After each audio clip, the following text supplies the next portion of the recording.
God is not only perfect, he's also romantic. Just for me?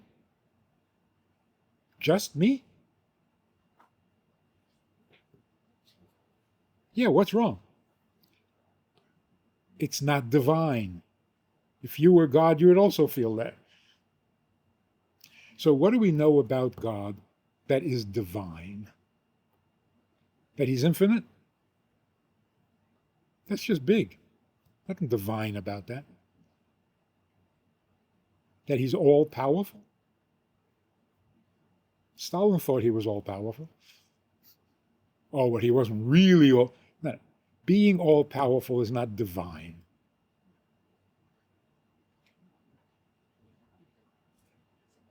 Even being eternal. It's impressive. What's divine about being eternal? You always were and you always will be. So, where do we go from there? The most divine, heavenly feature that makes God God is that he's not content to be God.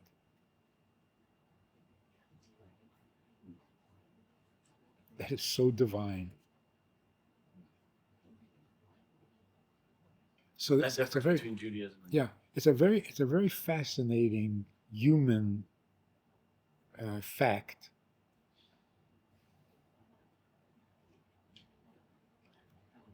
If you have a really good relationship with your parents, really good relationship, you're alone in the world. When people say, I feel so alone, what do you mean? Don't you have a mother? Having a mother does not provide an other. Of course I have a mother. I'm still alone. I have a child. I'm still alone. The only relationship that takes away the aloneness is marriage. And you marry someone who is not connected to you. So having a son, for example, you're still alone. It's like God created angels. Wasn't that enough? See, you're not alone anymore. You got all these millions of angels. An angel is just more of me. It's not another. So if you have a child, it's more of you. You still don't have someone besides you. And that's why when God creates man, he gives him freedom of choice. Because if you don't have freedom of choice, I'm still alone. There is still no one else. So what does God really want? Saints? No. He wants people who can hate him, but don't. Obviously, he doesn't want to be hated. But he wants to be loved by people who don't have to love him. So people say, if God really wanted everyone to love him, why doesn't he just make us that way? Well, but then he's loving himself.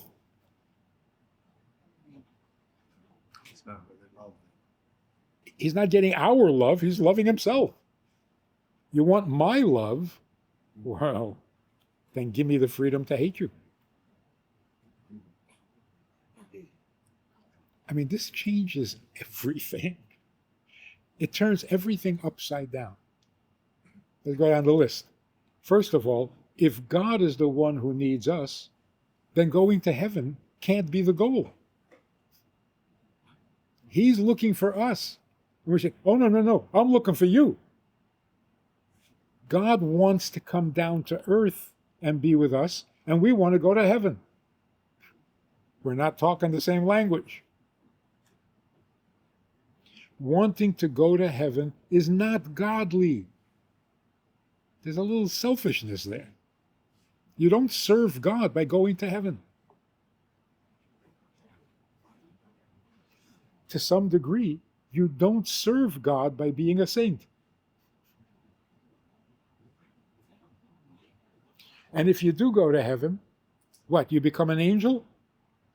Well, that's useless. So when you do go to heaven, because where else are you going to go? You don't become an angel. That's backwards. A human being is much greater in God's picture than an angel. So going to heaven and becoming an angel, what is that, punishment? You're reduced to an angel? If it's God who is looking for us,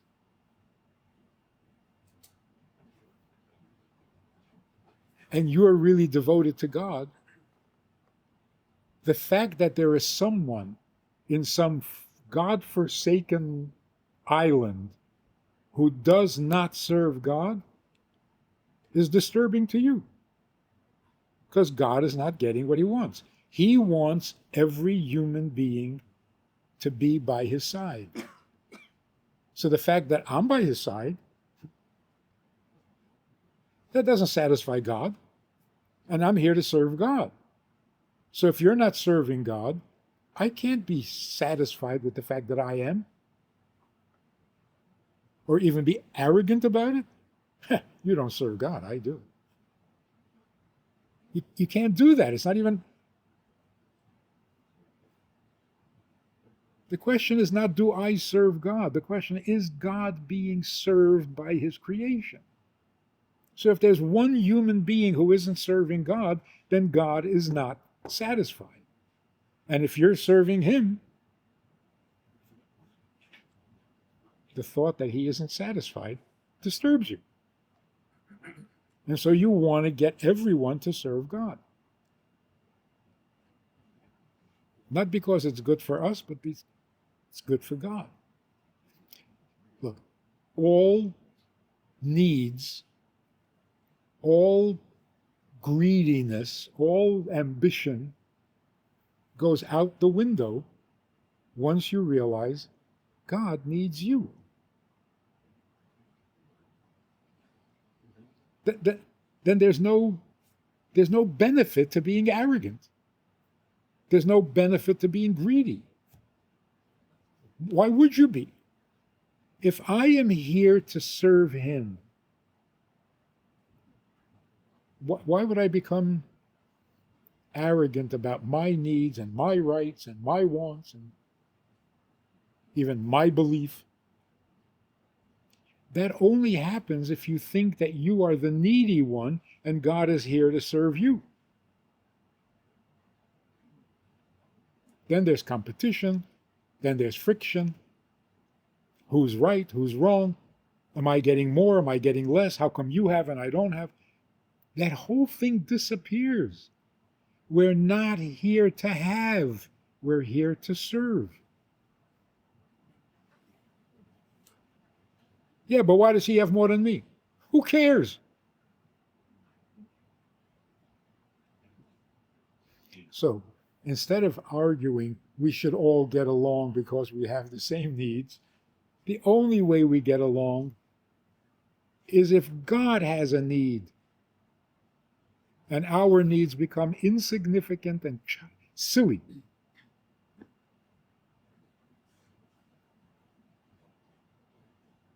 I was speaking at a church in Puerto Rico. And I'm thinking, what am I going to tell them they don't already know? They're very religious. So I just went for the gold. I said, can you please get off your knees and stop using God? Do something for him. I mean, it was instantaneous. The message that you are weak, you are dependent, you are in trouble, you are helpless, sounds like AA. Oh. Religion is not therapy. So the message that religion has been giving us is so depressing and unjustified. You're in trouble. You want help? So wait a minute, how did I get into trouble? You're born that way. What? How did I get there? What happened? Nobody knows. Oh, well, Adam and Eve ate from the tree in its original sin, and now we're all doomed. How did that happen? God creates a world and loses control on the first day? It doesn't make sense. Nobody goes back to the beginning. Nobody. We're here, we're in trouble. You want help or not? Why? Why did... God is so powerful, so great, and so wonderful, and he loses control on the first day? God never meant for us to be eating from the tree? God never meant for us to sin?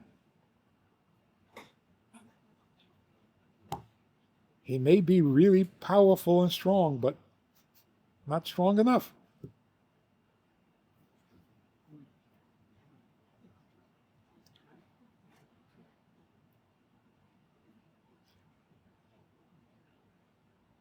The message that we are needy turns out to be a lie. Not just depressing. It's not true. Human beings are not needy because we don't need to exist. Isn't that shocking? Why were you born? Did you ask to be born? No, you begged not to be. Let's leave well enough alone. We don't ask to be born because we don't need to be born. Did you ever hear anyone who wasn't born complain? Hey, why wasn't I born? No one ever complains. To make it really, really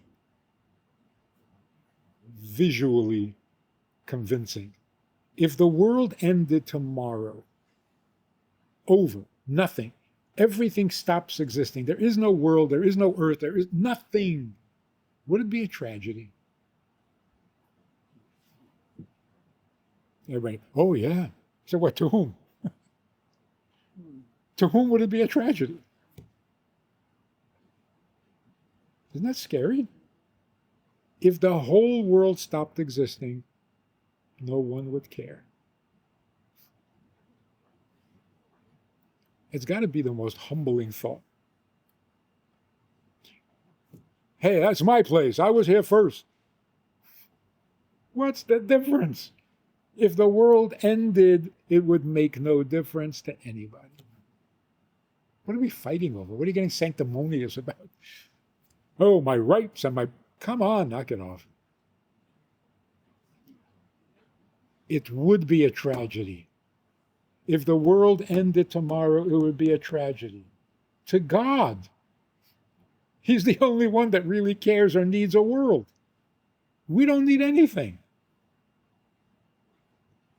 Now, we're talking purely psychological now. If a human being feels that he has a need, he needs therapy. What makes you think you have a need? You don't. It's a purely egotistical fiction. I don't need. Here's how you become godly. Not by sacrificing a virgin. You become godly by realizing, when I say I need to eat, it's not true. It's not true. It's arrogant, it's preposterous, it's pompous. I don't need to eat. I cannot live without eating. That's not my need. That's my handicap.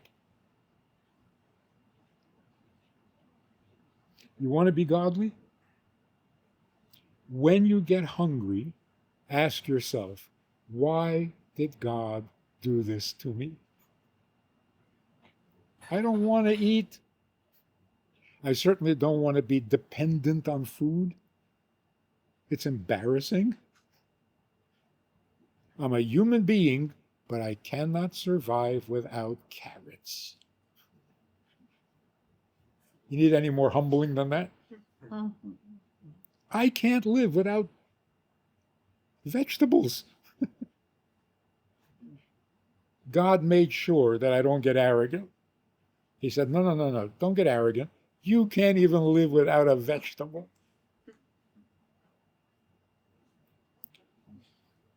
In fact, you can't live without sleeping 8 hours. How embarrassing is that? In fact, you can't live without breathing. And you live in California, where you really shouldn't be breathing.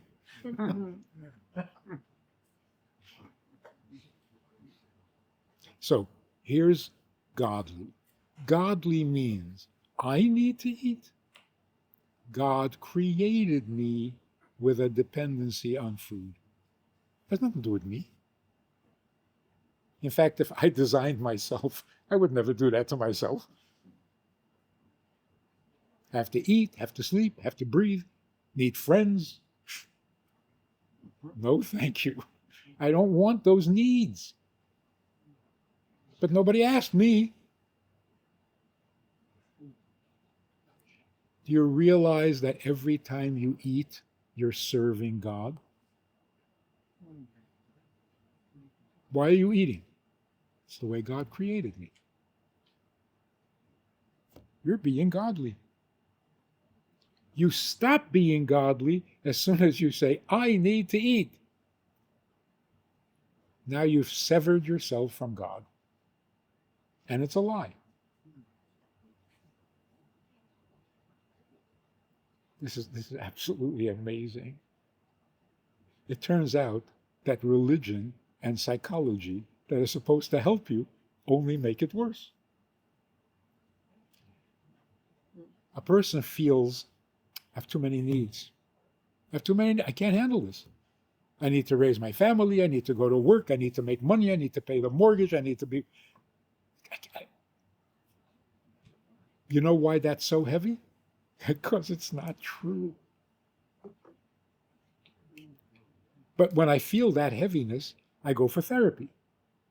What do I find out? Oh, you have needs you never even thought of.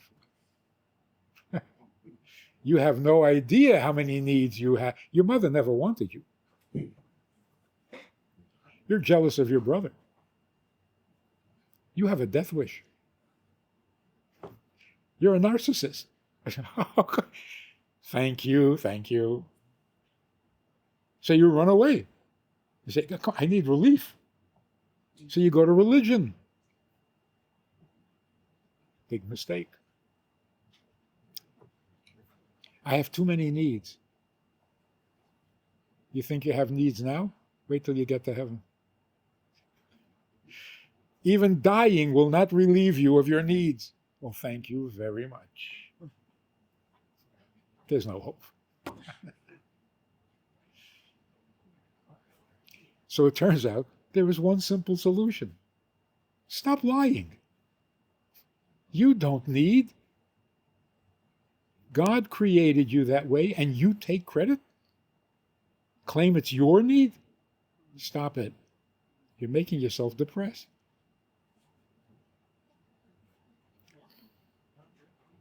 Great story in the Talmud.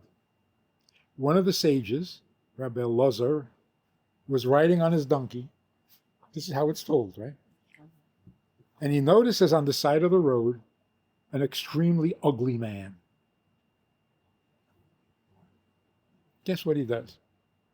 He stops and he says, how did you get to be so ugly? The man says, don't complain to me. Complain to my maker. And he wasn't as ugly anymore. The sage apologized, begged for forgiveness, but really what he did was he analyzed the ugliness. The man never admitted to having a creator.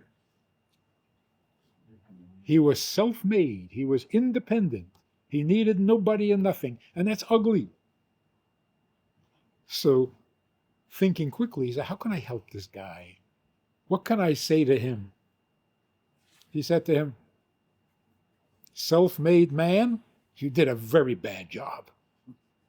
Why are you so ugly? Which instinctively, naturally, forced the guy to say, what, I did that? I have a maker who did that to me. Oh. You're much healthier now. Here's the problem. Anytime I think of my faults, I attribute it to God. Why am I not rich? God's fault. Why am I not healthy? God's fault. But anything right about me, mine, had nothing to do with God. So this guy stops a man who's very ugly and says, why are you ugly? He says, God created me. Stop a woman and say, you're beautiful. You expect the woman to say, I had nothing to do with it. Talk to God. No, never. I'm beautiful because I'm beautiful. Why am I not rich? God's fault. Imagine if we got into the habit of saying, what are you talking to me for? Why do you eat? What are you asking me? God made me that way. Ask him. How did you get to be so smart? What are you talking to me for? Talk to my creator. This would be such a good world. If everyone thought that way, it would be such a good world. So, summing it up, our problem is we made a terrible mistake. We thought being religious meant being dependent. And it made us miserable. It led to wars. It led to violence, to hatred, to jealousy. It's horrible. Just change that one little detail. We're not dependent. We are here to solve the problem, not to be a problem. God wants to be on earth. That's why he created us, so that he can live with us here on earth side by side.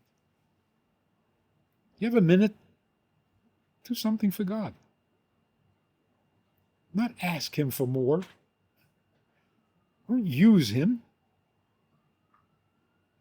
So we have it backwards when we say God needs nothing. He's perfect. We need all sorts of things. Switch it. The creator of the universe needs nothing. You got to stop right there. You're not making any sense. He creates the whole universe, but he needs nothing. I create nothing, but I need. Let's get it. Let's get it right.